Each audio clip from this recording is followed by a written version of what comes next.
Hello बच्चों, आपका स्वागत है अनअकैडमी के यूजेन 10 पे।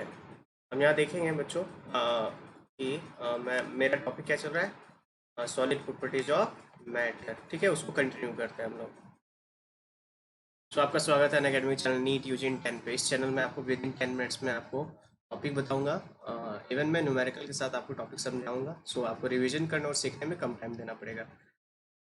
बच्चों, मेरा नाम आदित्य कुमार है। मैंने बीटेक किया, मेरी ब्रांच इलेक्ट्रिकल इंजीनियरिंग। तो ऑलमोस्ट मैं 6+ ईयर से फिजिक्स पढ़ा रहा हूँ। मैंने करियर पॉइंट कोटा में पढ़ा है, आकाश इंस्टीट्यूट साउथ एक्स न्यू दिल्ली में पढ़ा है। अब मैं अनअकैडमी में फिजिक्स का एजुकेटर हूँ। बच्चों, यहाँ देखते हैं कि अनअकैडमी में सब्सक्रिप्शन लेने के लिए क्या करना है आपको। अ, ये गूगल प्ले स्टोर से आपको अनअकैडमी लर्निंग ऐप को डाउनलोड करना है, इसको इंस्टॉल करना है, गेट सब्सक्रिप्शन पे क्लिक करना है। यहाँ इसके फीचर्स देखते हैं। डेली लाइव क्लासेस होती है। आप यहाँ कमेंट सेक्शन में जाके बच्चों इंस्टेंट डाउट पूछ सकते हैं, टीचर आपको डाउट बताएंगे। लाइव टेस्ट एंड क्विजेस आती है, कोई भी subjects, physics, chemistry, botany, zoology जो भी है, आप बिना क्वेश्चंस के जिस टॉपिक पे पढ़ा आपने उसको क्वेश्चन करना जरूरी है। तो आपको उस इंस्टेंट ही आपको क्वेश्चंस करवाए जाएंगे, पोलिंग होगी, मोर इंटरेक्टिव वे में आपको सब्जेक्ट सिखाया जाएगा। स्ट्रक्चर्ड कोर्सेस है, आपको हम टाइम पे खत्म हुआ सिलेबस और टॉपिक बाय टॉपिक बताया जाएगा। अनलिमिटेड एक्सेस का मतलब आपने एक बार सब्सक्रिप्शन ले रखा है, ले लिया है, तो आप 12, मान लीजिए 12 या 24 मंथ्स का लिया, आप तब तक आप किसी भी टीचर्स के, फिजिक्स के यदि 20 टीचर्स हैं तो आप सबकी सब्सक्रिप्शन में क्लासेस ज्वाइन कर सकते हैं।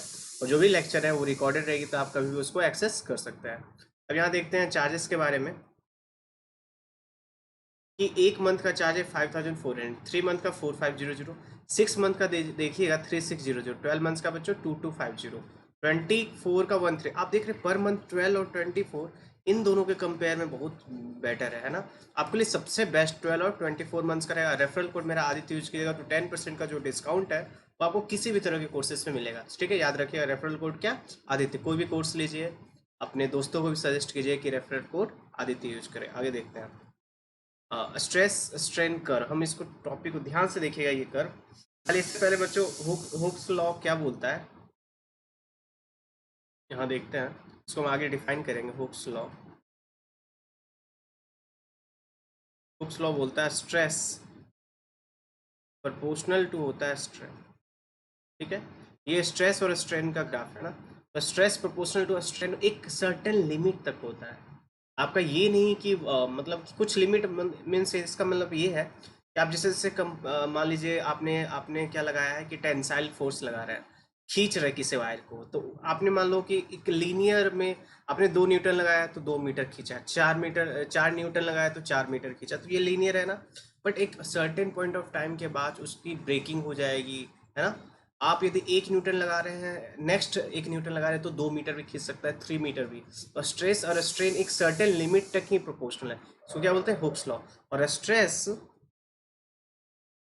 बाय स्ट्रेन, ठीक है, इसको बोलते हैं कोफिशिएंट ऑफ इलास्टिसिटी। ये है जो आएगा आपको, कोफिशिएंट ऑफ इलास्टिसिटी। ठीक है, तो ये डिफरेंट डिफरेंट होता है। लीनियर के लिए गामा, बल्क के लिए बी यूज करते हैं, और रिजिडिटी क्या आपको 3, जैसे गामा यूज करेंगे तो लीनियर के लिए यूज करेंगे, वॉल्यूम के लिए यूज करेंगे बी यूज करेंगे, रिजिडिटी शेयरिंग के लिए यूज करेंगे तो ईटा यूज करता है।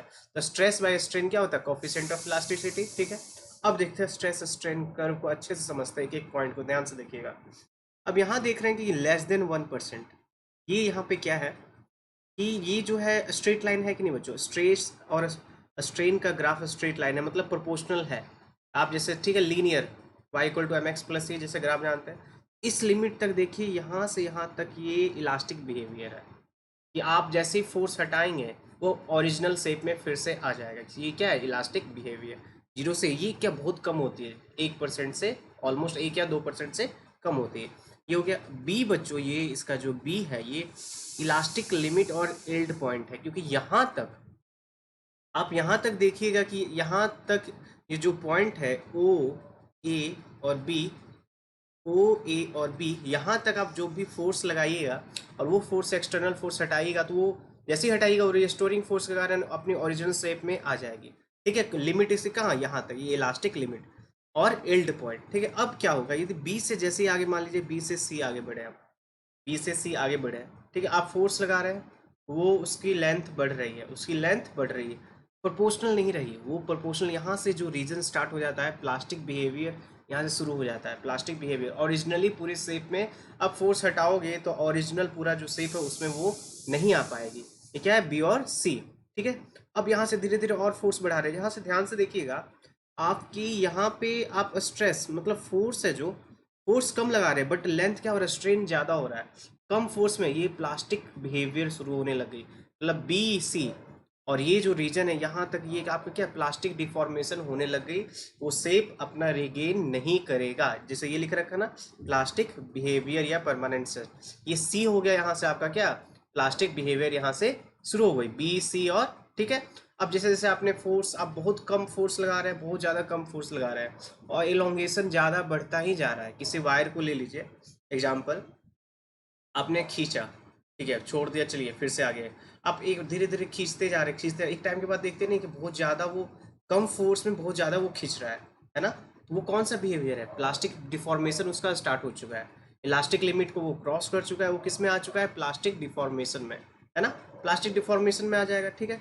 अब देखिए स्ट्रेन 30% मतलब कि ए 1%, अब ऐसा आया आपने, आप धीरे धीरे परसेंटेज मतलब आप लेके चल रहे हैं कि ये 1% के रीजन में मान लीजिए 100% एक वर्क को माना है तो 1% या 2% के अंदर ये प्रोपोर्शनल होगा। हुक्स लॉ वैलिड कहाँ तक होगा, इस रीजन में ही हुक्स लॉ वैलिड है, इसके बाद ये हुक्स लॉ वैलिड नहीं है। अब जैसे आपने क्या बोला मैंने कि आपका ये प्लास्टिक डिफॉर्मेशन होने लग गया। अब देखिए तो ध्यान से देखिए तो ये रीजन में धीरे धीरे अब ऐसा आ गया है कि आप बहुत कम फोर्स है, देखिए यहाँ यहाँ के बीच में क्या है, बहुत कम फोर्सेस है और इलोंगेशन बहुत ज़्यादा हो रहा है। ये वायर का एक एग्जाम्पल समझा रहा है। और धीरे धीरे एक ऐसा पॉइंट आएगा बच्चों, एक ऐसा पॉइंट आएगा कि उसके लिमिट उससे ज़्यादा, मतलब ये जो प्लास्टिक रीजन कहाँ से कहाँ तक है, बी सी डी, ये क्या है प्लास्टिक रीजन है। और डी है बच्चों फ्रैक्चर पॉइंट। फ्रैक्चर पॉइंट का ये मतलब हुआ कि आप इसके बाद वो ब्रेक हो जाएगा, वो क्या हो जाएगा उसका, वो ब्रेक हो जाएगा, वो क्या हो जाएगा, टूट जाएगा, ठीक है ना। क्योंकि एक लिमिट ही होगी, प्लास्टिक डिफॉर्मेशन भी एक लिमिट तक ही होगी, उसके बाद वो क्या हो जाएगा, ब्रेक हो जाएगा। तो ये है स्ट्रेस और स्ट्रेन का एग्जाम, स्ट्रेस और स्ट्रेन का रिलेशन, ये कर्व हो गया, ठीक है। आगे हम देखेंगे क्वेश्चंस करेंगे और different different stress by strain क्या बोला मैंने, कोफिशिएंट इलास्टिसिटी। तो एक गामा होता है, बी होता है और आप बल्क मॉडुलस का, और क्या होता है शेयरिंग स्ट्रेन का होता है रिजिडिटी। तो वो सब एक्सप्लेन करें और न्यूमेरिकल देखेंगे। बच्चों क्या करना है, वीडियो को लाइक करना है, चैनल को सब्सक्राइब करना है, कमेंट रखिएगा, कुछ बताइएगा, कुछ सजेशन दीजिएगा, आपको क्वेश्चंस या कुछ आप मेरा जो अनअकैडमी का इसमें प्रोफाइल है उसको फॉलो कीजिए, वहाँ मैं अभी आपको अच्छे टॉपिक्स करवा रहा हूँ, ठीक है। थैंक यू बच्चों।